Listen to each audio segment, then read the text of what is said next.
It was my honor to serve in President Donald J. Trump's first term as his ambassador at large for global criminal justice. And I want to hearken back to a little bit of history here.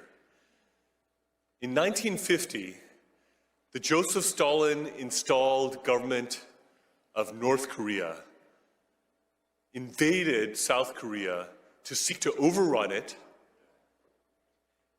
And in that conflict, a US-led coalition of 20-some countries repelled the communist aggression at the price of 50,000 American casualties. I honor the blood that was spilled by American soldiers to keep the whole peninsula from being one big North Korea, which is the most oppressive, darkest, most unjust place on planet Earth. And believe me, I know of many such places around the world, and it is number one in that regard. Now, South Korea stands on the edge of a cliff. The democracy in South Korea is in a danger that it has not been in for decades. President Yoon, who loves America, who was strongly and staunchly allied with the United States of America, has been impeached and is in danger of being prematurely removed from office. Why? Because he had the courage to stick out his neck and say that there are things that are amiss in South Korea because there have been many indications of election fraud. Thing about that, I think, here in the United States. And there is a parallel situation going on. President Yoon, indeed, has been called the Donald Trump of Asia.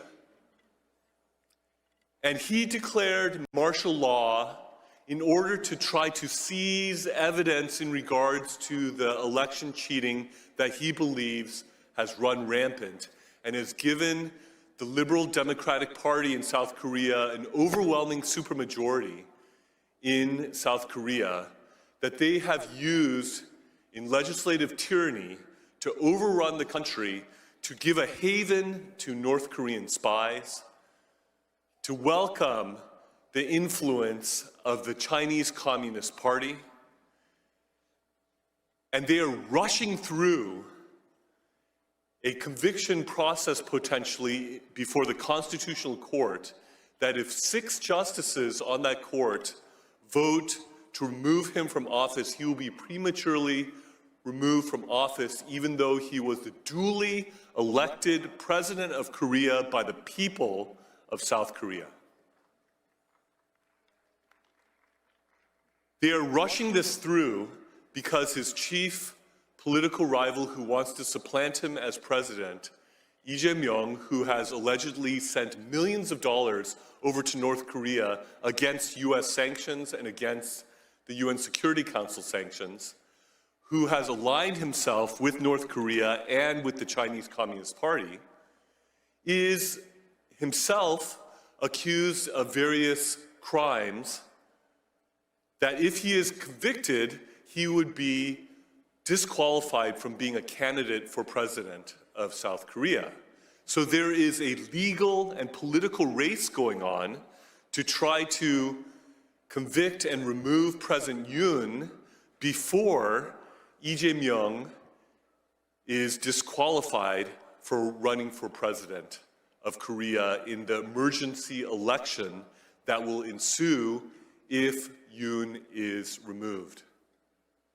This is an issue for which freedom-loving, democracy-loving Americans should not be neutral. This is a situation where our government and our people should stand with our allies in South Korea and with President Yoon and stand up and be counted and let the world know